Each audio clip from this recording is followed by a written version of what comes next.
দেখ আল্লাহ আমাকে জান্নাতে কত নাজ নেয়ামত দিল, কত সুখ শান্তি আরামাস দিল, কত বিলাসবহুল জীবন দিল।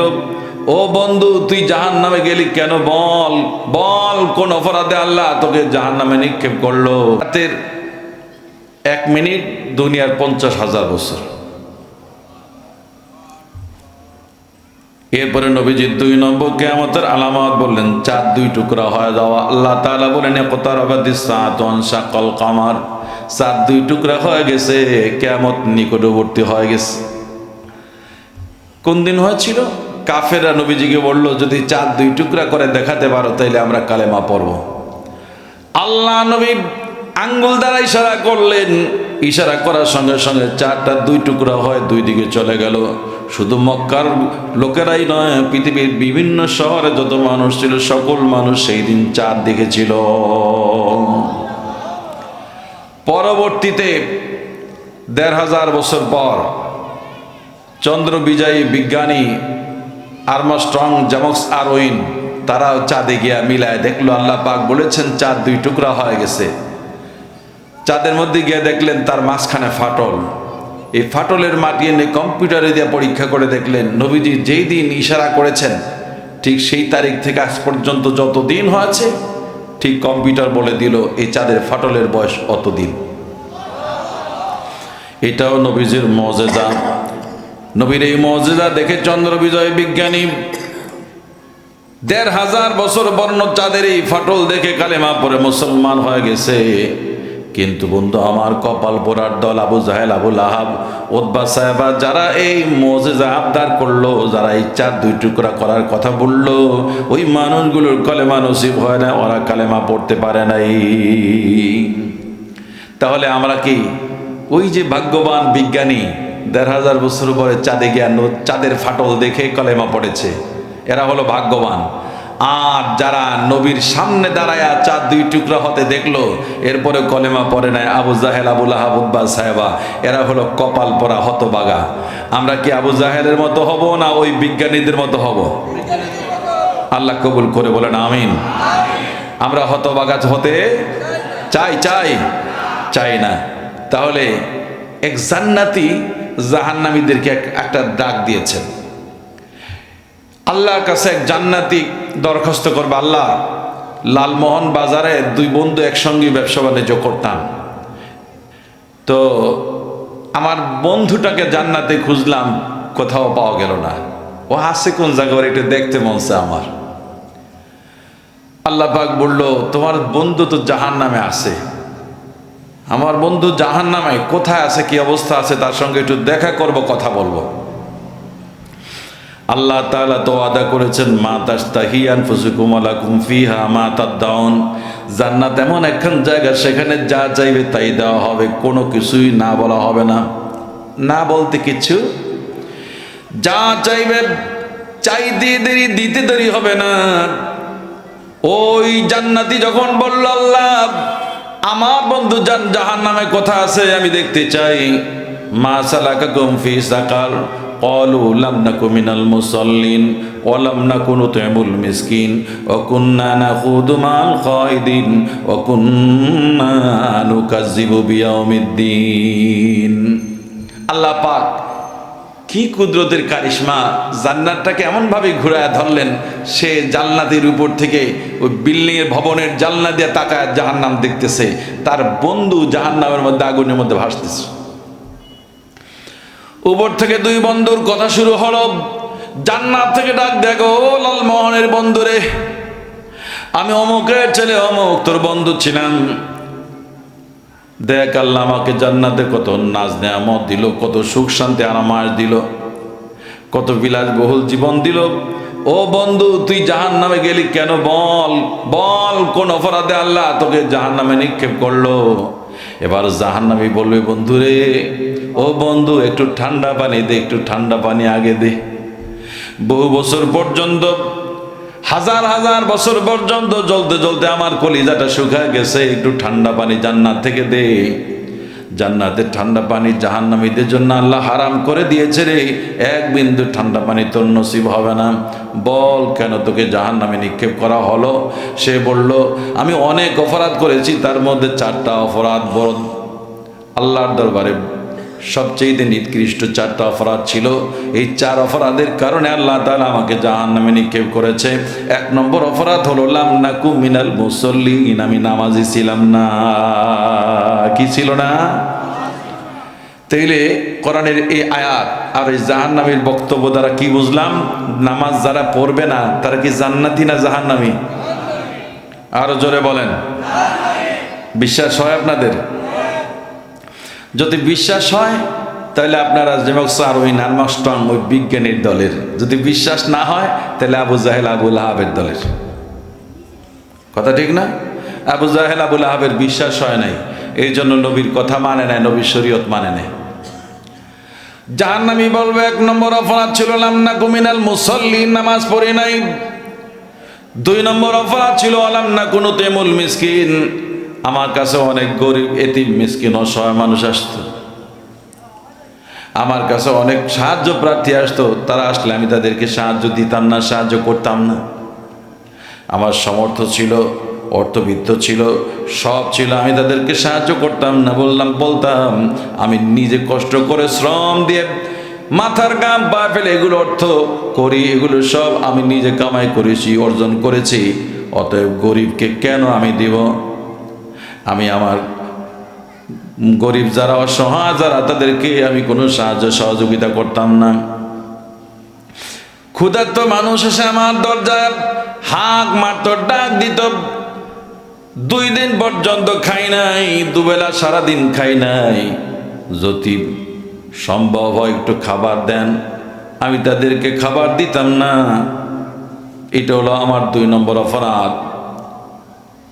লাম নাকু মিনাল মুসাল্লিন লাম নাকু নুতিমুল মিসকিন ওয়া কুন্না নাখুদু মাল খায়দিন। 3 নম্বর হলো যারা আল্লাহ পাকের পথে, দ্বীনের পথে যায়, ওই মানুষগুলোকে ফিরায় রাখার চেষ্টা করতাম, যাতে করে মানুষ আল্লাহর পথে, দ্বীনের পথে না যায়, যাতে করে মানুষ দ্বীনি কাজের মধ্যে অংশগ্রহণ করতে না পারে, যাতে তাবলীগে না যায়, মাহফিলে না যায়, দ্বীনের কথা না শোনে, দ্বীনের দিকে ধাবিত না হয়, মানুষগুলোকে নানান কথা বলে ছলচাতুরি করে ফিরায় রাখার চেষ্টা করতাম। এবার জান্নাতি বন্ধু ডেকে বলবে, ও বন্ধুরে তুই এই কাজগুলো কেন করলি? এই কাজগুলো কেন করলি? কয় কারণ হলো ওয়াকুন্না নুকাজ্জিবু বিয়াউমিদ্দিন, আসলে পরকাল হবে, হাসরের ময়দান হবে, সিংহায় ফুৎকার দেওয়া হবে, কিয়ামত কায়েম হবে, আর এইভাবে জান্নাত জাহান্নাম হবে, এগুলো আমি বিশ্বাস করতাম না। এগুলো বিশ্বাস না করার কারণেই আমি আল্লাহ পাকের হুকুমগুলো মানি নাই।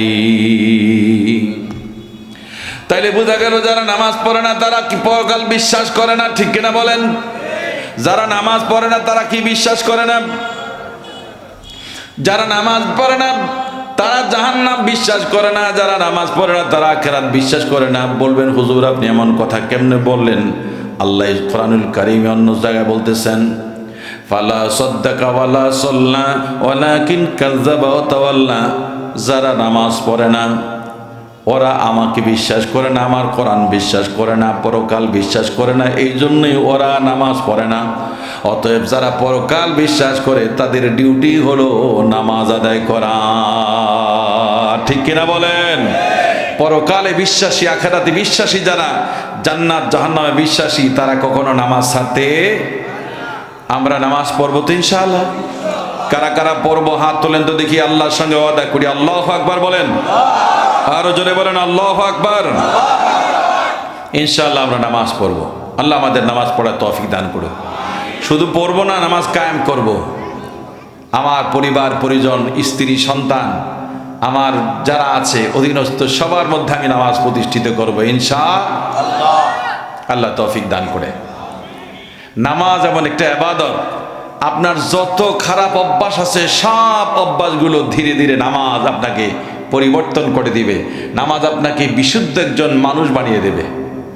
আল্লাহ তাআলা বলেন, ইন্নাস সালাতা তানহা আনিল ফাহশাই ওয়াল মুনকার ওয়া লাযিকরুল্লাহি আকবার। যত অশ্লীল কাজ আছে, নোংরা কাজ আছে, সব আপনার থেকে দূর হয়ে যাবে যাতে আপনার নামাজ ঠিক হয়ে যায়। আপনারা এখন প্রশ্ন করবেন, হুজুর দেখছি বহু মুসল্লি দেখছি আমাদের এই লালমোহনে নামাজ মুসল্লির অভাব নাই, নামাজও পরে পরে রাইলো ঠিলে খায়, নামাজ পরে সুদও খায়, মনে হয় লালমোহনে নাই, আসেনি? নামাজও পড়ে এরপরে 2 নম্বরই পয়সাও ছাড়ে না, আসে না নাই? এই সেই দিন আমার গাড়ি ধরছে পুলিশ ধরে কয়, হুজুর তাড়াতাড়ি টাকা দেন, নামাজ পড়তে যাব। তো কিসে টাকা দেব? কাগজপত্র সবই তো ঠিক আছে, টাকা দেব কেন? চা খাইতে দেন, গভর্নমেন্ট এতগুলো টাকা বেতন দেয়, এরপরে টাকা দেওয়া লাগবে চা খাইতে। এরপরে টাকা যখন দিলাম না, যে তোমার টাকা দিলে তো আমার গুনাহ হবে, পাপ হবে, আমি দেব না। বললো, হুজুর নির্বাচনের ডিউটি কিন্তু খাটা লাগবে, তার মানে টাকা যখন দিলেন না তাইলে আপনারা ফাইলে ফেলবো। চিন্তা করে দেখছেন? আবার কি সুন্দর করে কয়, তাড়াতাড়ি টাকা দেন, নামাজ পড়তে যাব। তুমি হারামও খাইলা, নামাজও পড়লা, তোমার নামাজ তোমাকে ফিরাতে পারে নাই কেন? এটা বুঝাবার জন্য আমি একটা গল্প বলবো। কোন এক পীর সাহেবের কাছে মহল্লাবাসী একটা নালিশ করলো যে হুজুর একটা খারাপ মহিলা আছে, মহিলা জনমের সুন্দরী, এই মহিলার রূপে মুগ্ধ হয়ে এলাকার সমস্ত যুবকরা নষ্ট হয়ে গেছে, অর্থনৈতিকভাবে চারিত্রিকভাবে একেবারে ধ্বংস হয়ে গেছে। আপনি একটা কিছু করেন, বদদোয়া দেন যেন ধ্বংস হয়ে যায়, না হয় দোয়া দেন যেন আল্লাহ হেদায়েত করে। হুজুর বলল, আচ্ছা চলো, বদদোয়া করার আগে চেষ্টা তো করা দরকার, দাওয়াত দিয়ে দেখি পরিবর্তন হয় কিনা। সেখানে গিয়ে হুজুর ওই মহিলাকে দাওয়াত দিলেন। হুজুর বললেন, মাগো তুমি তো মুসলমান? কাহা মুসলমান, তাহলে 5 ওয়াক্ত নামাজ ঠিক মতো পড়বা? আর কিচ্ছু না? কয় না আর কিচ্ছু না, 5 ওয়াক্ত নামাজ ঠিক মতো পড়বা। তো উজু জানো? বললো, না উজু তো করতে জানি না। হুজুর উজুটা শিখায় দিলেন, পাক পবিত্র কিভাবে হতে হয় শিখায় দিয়া বললেন, নামাজটা তুমি ঠিক মতো পড়বা। কয় হুজুর ঠিক আছে, ওয়াদা দিলাম আপনার সাথে, নামাজ আমি ছাড়বো না। হুজুর বললেন, কোনো টেনশন নাই, 40 দিনের মধ্যে ঠিক হয়ে যাবে। লোকেরা এসে, হুজুর কি দোয়া করলেন বুঝলাম না, নামাজও পড়ে আকামও করে, দোনোটাই চালায় দিছে। হুজুর বললেন, দুটো তো একসঙ্গে হয় না, একটু খোঁজ নেওয়া দরকার, কি হলো? ওর নামাজ ওকে পরিবর্তন করতে পারলো না কেন? ওর কাছে গেলেন, তুমি কি 40 দিন নামাজ আদায় করেছো? বললো, হ্যাঁ, একক তো আমি বাদ দিই না, আজান শোনার সঙ্গে সঙ্গেই আমি নামাজ আদায় করেছি সবার আগে। নামাজটা কিভাবে পড়লা? আপনি যেভাবে শিখায় দিয়েছেন সেইভাবেই আমি নামাজ পড়েছি। উজুটা কেমনে করলা? উজুটা আপনি করায় দিয়ে গেছেন, তারপরে আর করি নাই। তো 40 দিন আগে উজু করছে, সেই উজু দিয়েই 40 দিন নামাজ পড়ছে, নামাজ হয়েছে?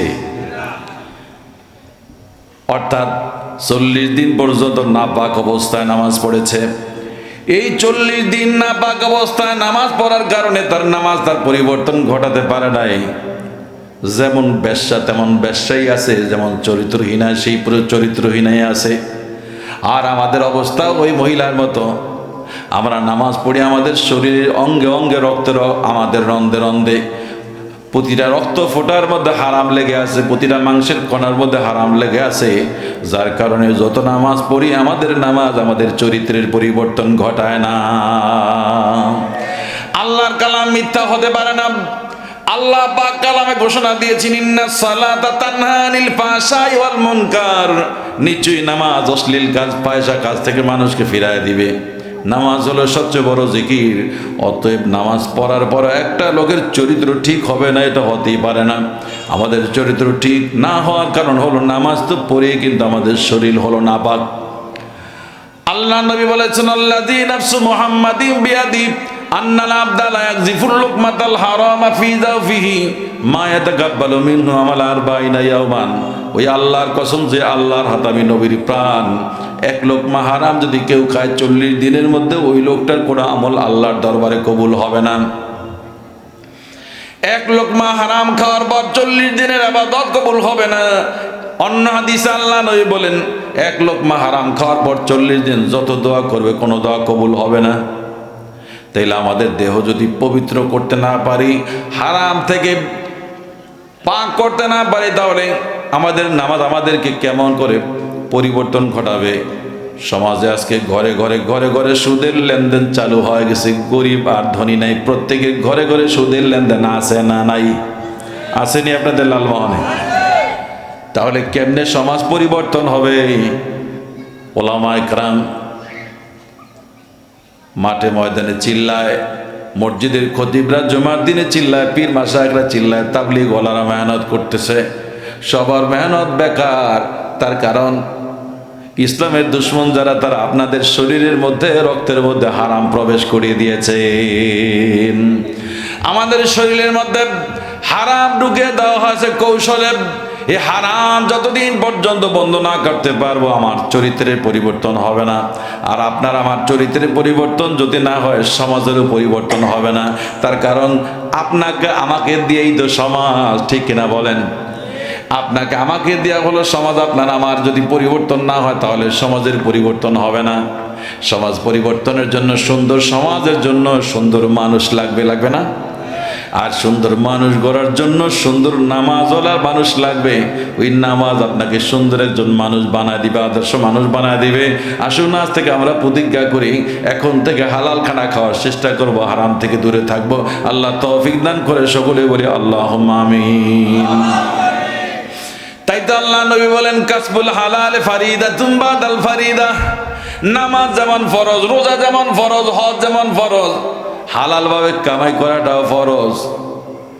কামাইটা হওয়া লাগবে হালাল।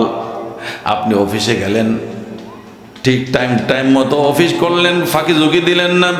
স্কুল কলেজ মাদ্রাসা যেখানে গেলেন, আপনি নির্দিষ্ট টাইম পরিমাণ ডিউটি করলেন, কোনো ফাঁক দিলেন না। আপনি যেই ডিউটি করেন, যে চাকরি করেন, ঠিকভাবে যদি ডিউটিগুলো করেন, তাহলে আপনার এই কামাইটাও হলো একটা ইবাদত, এই চাকরিটাও একটা ইবাদত। এইভাবে আপনি দোকানদারি করেন, যদি আপনার দোকানদারির মধ্যে কোনো ভেজাল না থাকে, তাহলে আপনার দোকান করাটাও হলো ইবাদত। আল্লাহ কবুল করুক, বলেন আমিন। তাহলে ওই জাহান্নামী বললাম, আমি 4 কারণে জাহান্নামে এসেছি। কয় কারণ? 1 নম্বর কারণ হলো লাম নাকু মিনাল মুসাল্লিন, আমি নামাজে ছিলাম না। 2 নম্বর কারণ হলো অলাম নাকু নুতাইমুল মিসকিন, আমি গরিবদের সাহায্য করতাম না। 3 নম্বর কারণ হলো কুন্না নাখুদ মাল খায়দিন, আমি আল্লাহর পথে যারা যায় তাদেরকে নানান কটু কথা বলে, নানান কায়দায় আল্লাহর পথ থেকে ফিরায় রাখতাম। একটা লোক সুন্নতি পোশাক পরা শুরু করছে, তাবলিগে গেছে, যে কোনোভাবেই পরিবর্তন হচ্ছে। দাড়ি রাখতো না রাখছে, নামাজ পড়তো না পড়ছে, এখন ঠাট্টা বিদ্রুপ করে একদল লোক, মুসল্লি হইছে, দাড়িও রাখছে। বেটা দাড়ি রাখার কারণে ইয়ং মানুষ তারে চাচা বইলে ডাকে, এমন হয়? হইতে পারে না? হয় না? নানান কায়দায় বিদ্রুপ করে, এমন বিদ্রুপ করে, বিদ্রুপের কারণে লোকটা নামাজ ছেড়ে দিয়েছেন। এমন বিদ্রুপ করলো, বিদ্রুপের কারণে লোকটা রোজা ছেড়ে দিয়েছে, দিনের পথ ছেড়ে দিয়েছে, তাবলীগ ছেড়ে দিয়েছে। আল্লাহ আমাদেরকে মাফ করুক। এমন কাজ আমরা কখনো করব না। অকুন্না নাখুদু মাল খায়দিন, আমরা বন্ধু বান্ধব মিলে মানুষগুলোকে আল্লাহর পথ থেকে ফিরে রাখার চেষ্টা করতাম। এই 3টা হলো কারণ।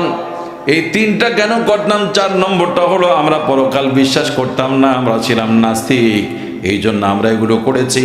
অতএব এই 4টা গুণ যেন আল্লাহ তাআলা আমাদের মধ্যে না দেয়, এই 4টা অপরাধ থেকে আল্লাহ আমাদের হেফাজত করুক। সকলে বলুন আল্লাহুম্মা আমিন। আসেন আমি আপনাদেরকে একটা মজার ইতিহাস শোনাবো, শুনবেন আপনারা? ধৈর্য ধরতে হবে, নড়াচড়া করা যাবে না। যে যেখানে বসে থাকবেন একেবারে শেষ পর্যন্ত বসবেন, এই ওয়াদা দিতে পারবেন? যদি পারেন তাহলে আপনাদের মজার একটা কথা শোনাবো। শুধু মজার না, সে দুঃখের কাহিনী, করুণ কাহিনী।